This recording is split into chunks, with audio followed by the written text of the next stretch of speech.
Hello friends, आता आपण बघूया 12 मेचा तुला जपणार आहेचा एपिसोड रिव्ह्यू. मीरा अंबिकाला तू प्लीज ताई बाहेर जा म्हणून सांगते. तेव्हा अंबिका रडत रडत बाहेर येते. तिथे मंजिरीही बसलेली असते. मंजिरी अंबिकाकडे बघते. अंबिकाही मंजिरीकडे बघते. तेवढ्यात मंजिरी न बघितल्यासारखं करते. तेव्हा अंबिका बोलत असते की आई तुम्हीच एक आहेत की तुम्ही मला समजू शकल्या असत्या, तुम्ही तरी मला बघू शकल्या असत्या. तेवढ्यात मंजिरी मनात बोलत असते की अंबिका. तेवढ्यात तिथे बडी पण येतो. अंबिका बडीशी बोलते. तेव्हा मंजिरीला वाटतं की बडीलाही अंबिका दिसते. तेव्हा अंबिका बडीशी बोलत असते की बडी, मला समजत नाही मीराचा माझ्यावर विश्वास का बसत नाही ते. तेव्हा अंबिका बडीशी बोलत असते, पण आता मीराला पटो ना पटो, पण आपल्याला अथर्व आणि मायाचं लग्न थांबवाच लागेल बडी. मंजिरीला याचा खूप राग येत असतो. तेव्हा मंजिरी मनात बोलते, ही अंबिका मीराला मायाचं लग्न थांबवायला सांगतीये. तेव्हा मंजिरी उठते आणि अंबिकाकडे जायला लागते. अंबिकाला वाटते की मंजिरी बघू शकते, पण मंजिरी तिथे समोर जाते, अंबिकाकडे बघते आणि बडीला हात लावून म्हणते की बडी, तुला माहिती आहे ना आपल्या अथर्वचं आणि मायाचं दुसरं लग्न होणार आहे. तेव्हा मंजिरी उगाचच बोलते की बडी, या घरात नवीन सून येणार असली तरी आपल्याला आपल्या अंबिकाची आठवण कायम येत असते रे. मला सतत असं वाटतं की ती आसपास आहे माझ्या. तुला सांगू बडी, माझ्या मनातली अंबिकाची जागा दुसरं कोणीच घेऊ शकत नाही. तेवढं तिथे गुरुजी येतात. मंजिरी बोलते, नमस्कार, बरं झालं तुम्ही आलात. एका महत्त्वाच्या विषयावरती तुमच्याशी बोलायचं होतं, या. इकडे घरात सगळ्यांसमोर मंजिरी गुरुजींना विचारते, गुरुजी, अंबिकाचं वर्ष श्राद्ध केलं होतं तेव्हा काही विधी अपूर्ण राहिले होते. आता जर का ते पूर्ण करायचे असतील तर काय करावं लागेल? तेव्हा गुरुजी बोलतात, पंचांग बघून मी सांगू शकतो, पण आता सध्या घरात लग्न कार्य आहे ना. तेवढ्यात मीरा सगळ्यांना सरबत देत असते. ती अथर्वला सरबत देणार, तेवढ्यात अथर्व न बघितल्यासारखं मोबाईलमध्ये बघायला लागतो. तेव्हा मंजिरी बोलते, तुमचं बरोबर आहे, पण आता घरात नवीन सून येणार आहे माया, तर त्यामुळे अंबिकाला रीतसर निरोप द्यायला हवा ना. अंबिका कायमच आमच्या सगळ्यांच्या मनात राहणार, पण शास्त्रानुसार तिला मोक्ष मिळणं गरजेचं आहे ना. तेव्हा अथर्व बोलतो, गुरुजी, आमचं आई जे म्हणते त्यावर आमचं सगळ्यांचं एक मत आहे, त्यावर काय करता येईल हा उपाय सांगा. गुरुजी बघत असतात. तेवढ्यात शांतपणे मीरा तिकडे उभी असते. तेव्हा मंजिरी बोलते, मीरा इकडे, काय झालं? तेव्हा मीरा तिथे जाते आणि बोलते, काही नाही आई साहेब. तेव्हा मंजिरी मीराचा हात हातात घेते आणि बोलते, माझ्याशी खोटं बोलणारेस, तुझा चेहराच सांगतोय काहीतरी झालंय. तेव्हा मीरा बोलते, असंच, फार काही नाही. तेव्हा मंजिरी बोलते, नक्की ना? तेव्हा मीरा तिथून जाते. मंजिरी बोलते, अथर्व, तुझं ऑफिसमध्ये काही फार काम आहे का? तेव्हा अथर्व बोलतो, नाही काम आहे, पण तुला काय हवं आहे ते सांग, आय मॅनेज. तेव्हा मंजिरी बोलते, नाही माझं काही काम नव्हतं, पण मला असं वाटत होतं की तू आज फिरायला मायाला बाहेर घेऊन जावं. छान जेवा बाहेर, लग्न आहे, काही शॉपिंग करा, छान एकत्र वेळ घालवा. तेव्हा नर्मदा बोलते, वहिनी तुम्ही एवढं म्हणताय, पण अथर्वला चालेल का ते?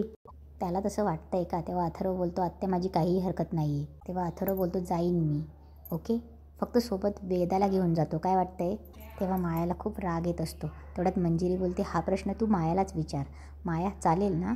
तेव्हा माया जीवावर येत बोलते की का नाही चालणार, अथर्व, वेदा आपल्यासोबत असायलाच पाहिजे. तेवढ्यात दामोदर बोलतो, वा उत्तम आहे, शुभस्त शीघ्रम, लगेच निघा. तेव्हा दादासाहेब बोलतात, थांबा गुरुजी, थांबा दामोदरराव, आधी गुरुजी काय म्हणतायत ते तर बघूया, त्यानंतर ते जातील ना फिरायला वगैरे. तेवढ्यात गुरुजी बोलतात, दादासाहेब, पंचांग मी 2दा बघितलं, पण त्यात श्राद्धाचं काही करता येईल काही दिसत नाही. श्राद्धासाठी किमान 6 महिने तरी थांबावं लागेल. घरात लग्नाचं शुभ कार्य आहे, पण श्राद्धाचं असं काही दिसत नाही. तेवढ्यात दादासाहेब बोलतात, हरकत नाही गुरुजी, मला काय वाटतं आपण 6 महिने लग्न पोस्टपोनच करूया. एकदा वर्ष श्राद्ध झालं की मग लग्न व्यवस्थित करता येईलच. तेवढ्यात अनन्या पण बोलते, हो हे बेस्ट आहे, म्हणजे विधीही होतील आणि टेन्शनही राहणार नाही आपल्याला. तेवढ्यात गुरुजी बोलतात, तुम्ही म्हणताय तसं करता येईल दादासाहेब. तेवढ्यात मंजिरी बोलते, नाही, लग्न पुढे ढकलण्याची गरज नाही आपल्याला, आधी लग्न होईल मग श्राद्ध होईल.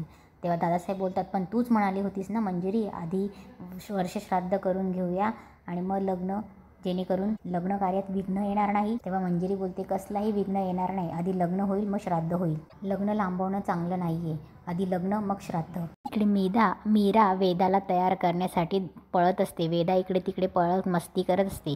तेवढ्यात हरी बोलतो, बापरे, आज कोणीतरी खूपच खुश आहे, बच्चा पार्टी करायची वाटतं. तेव्हा मीरा बोलते, ए हरी, तुझं काय रे मध्येच? आज आमची वेदा तिच्या बाबांबरोबर आणि मायाताईंसोबत फिरायला जाणार आहे बाहेर. तेव्हा वेदाला खूप वाईट वाटतं की तिला माया आणि अथर्वसोबत जायचं आहे. तेव्हा मीरा बोलते की वेदा ये इकडे, तुझे केस घालून देते. तेवढ्यात हरी बोलतो, पण वेदा तर नको म्हणतीये. तेव्हा मीरा बोलते, अगं वेदा, ऐक ना, तुला मायाताई खूप आवडतात ना, बघ तू त्यांच्यासोबत गेली तर तुला खूप धमाल करता येईल, तुला छान छान खाऊ पण खाता येईल. चल पटकन रेडी हो, नाही तर बाबा ओरडतील. तेवढ्यात हरी बोलतो, मीरा तुला कळत नाही आहे का, तिला जायचं नाही आहे. तेव्हा मीरा बोलते, अगं वेदा बघ, तू छान छान रेडी होऊन मायाताई आणि बाबासोबत जा आणि मग घरी आल्यावर तुला मी छान गोष्ट सांगेन. कोणती गोष्ट माहिती आहे? ती शेतकरी गंगारामची गोष्ट. तो गंगाराम ना जंगलात जातो आणि त्याला बोलणारा वाघ दिसतो, ती गोष्ट सांगेल मी तुला. ही आपण क्लिप्स लावूया. तेव्हा वेदा तिने विंचरलेले केस पुन्हा काढून टाकते. तेव्हा मीरा बोलते, वेदा अगं असं करू नये बाबा, काय झालं? मगाशी तू जायला रेडी होतीस ना, मग आता काय झालं? तेवढं तिथे माया येते आणि बोलते, वेदा हाय बेबी, हे काय सगळं? केस वगैरे विंचरले नाही आहेत, चला आपल्याला जायचं आहे ना, रेडी हो. तेवढ्यात हरी बोलतो, तिला जायचं नाही आहे. तेव्हा माया बोलते, मीरा हे क्लिप नको, ते बेबी पिंक कलरचे क्लिप घेऊन ये जा तिच्यासाठी. मीरा क्लिप्स घ्यायला जाते, हरीही तिथे जातो. तेव्हा मीरा हरीला बोलत असते. तेवढ्यात इकडे माया वेदाला पकडते आणि बोलते, जास्त बोलू नकोस, आता जर आली नाहीस. तिथे अंबिका पण आलेली असते आणि अंबिका बघत असते की माया वेदासोबत काय करते. तर जाताना तुझ्या बाबांना जिवंत घेऊन जाईल आणि तिकडेच, कळलं? तेव्हा अंबिका बोलत असते, माझ्या वेदाला घाबरवतेस तू माया. तेवढ्यात वेदा मीराला केस विंचरायची परमिशन देते. तेव्हा मीरा बोलते, किती ऐकते ना वेदा तुमचं. तेव्हा माया बोलते, अगं लहान मुलांना जीव लावला की ती ऐकतातच. अंबिका इकडे बोलत असते की माया, माझा तुझ्यावर बिलकुल विश्वास नाही, तू काहीही करू शकतेस. वेदा तू घाबरू नकोस, आई आहे हं. तेव्हा अथर्व माया वेदाला घेऊन जात असतात कारमध्ये. तेव्हा कारमध्ये अंबिकाही येऊन बसते. तेव्हा माया मुद्दामच बोलते, वेदा तुला आईस्क्रीम आवडतं की नाही, आज आपण पोट भरून आईस्क्रीम खाऊयात, बाबांचा ओरडा मी खाईल. तेव्हा अथर्वला थोडंसं बरं वाटत असतं, माया बोलत असते ते. आणि एकदा आईस्क्रीम खाऊन झालं की आपण गेम झोनला जाऊयात, कंटाळा येस त्यावर गेम खेळायचे आहेत. तेव्हा अंबिका बोलते, माया किती आवानशील ग गोड बोलण्याचा, आणि हे सगळं अथर्वला इम्प्रेस करण्यासाठी चाललंय ना तुझं. तेव्हा अथर्वही बोलतो, ए वेदा अथर्व रामपुरे, आज आपण किती दिवसांनी एकत्र बाहेर फिरायला चाललोय ना. चल मी तुला एक प्रॉमिस करतो, आज तुला जे खायचे जे करायचे बिंदास कर, मी तुला काहीच बोलणार नाही. तेवढ्यात अथर्वची गाडी शिवनाथच्या तिथून पास होते. शिवनाथ अंबिकाला गाडीत बसलेलं बघतो आणि बघतच राहतो. तेव्हा शिवनाथ गाडी मागे धावत जातो, राधा राधा अगं बाप आहे तू, मी तुझा पोटची पोर आहे तू माझ्या, थांब जरा. तेव्हा वेदाला शिवनाथ आवाज देत असतो, ते आवाज ऐकायला येत असतो. तेवढ्यात अंबिका मागे बघते आणि घाबरते, बोलते, वेदाचे बाबा, त्यांनी जर मला इथे बघितलं तर ते मला अडकवतील. तेवढ्यात अथर्वला एक फोन येतो. अथर्व गाडी साईडला लावतो. तेवढ्यात अंबिका पाठीमागे बघते आणि शिवनाथही बघतो की गाडी थांबली आहे. तेव्हा अंबिका बोलते, नाही मी इथे थांबून चालणार नाही, आणि ती गायब होते. तेव्हा शिवनाथही धावत जातो, राधा. तेवढ्यात अथर्व बोलतो, माया जरा मला इम्पॉर्टंट कॉल आहे, मी जरा आलोच. तेवढ्यात शिवनाथ धावत धावत गाडीजवळ जातो आणि राधा राधा करतो. बघतो तर गाडीत राधा नसते, फक्त वेदा असते. वेदा असते, माया असते. तेव्हा शिवनाथ बोलतो, बाळा तू का अशी पुन्हा पुन्हा माझ्यापासून दूर जातेस? अगं बाप आहे मी तुझा, अगं पोटची पोर आहेस तू माझी. आणि राधा राधा म्हणून शिवनाथ रडायला लागतो. तेव्हा शिवनाथ बाजूला जाऊन राधा राधा रडत असतो. तेव्हा हे वेदा बघते. वेदाला गाडीत एक बिस्किट पुडा दिसतो. वेदा खाली उतरते, पाण्याची बॉटल आणि बिस्किट पुडा घेऊन शिवनाथ जवळ जाते. वेदा शिवनाथला पाणी देते, बिस्किट पुडा देतो. शिवनाथ वेदाकडून बिस्किट पुडा पाणी घेतो आणि वेदाच्या डोक्यावर हात ठेवतो आणि त्याला लगेच क्लिक होतं आणि वेदाला आशीर्वाद देतो, शतायुषी भव. इकडे मार्जरी बोलते, नाही, शतायुषी होण्याचा आशीर्वाद नाही, हा आशीर्वाद माझ्यासाठी श्राप आहे, हा माझ्यासाठी अडसर निर्माण करेल. मंजिरी कुठे आहेस तू, मंजिरी कुठे आहेस तू, काहीतरी कर. मंजिरी इकडे पेटी उघडून बसते. तिथेच आजचा एपिसोड संपतो.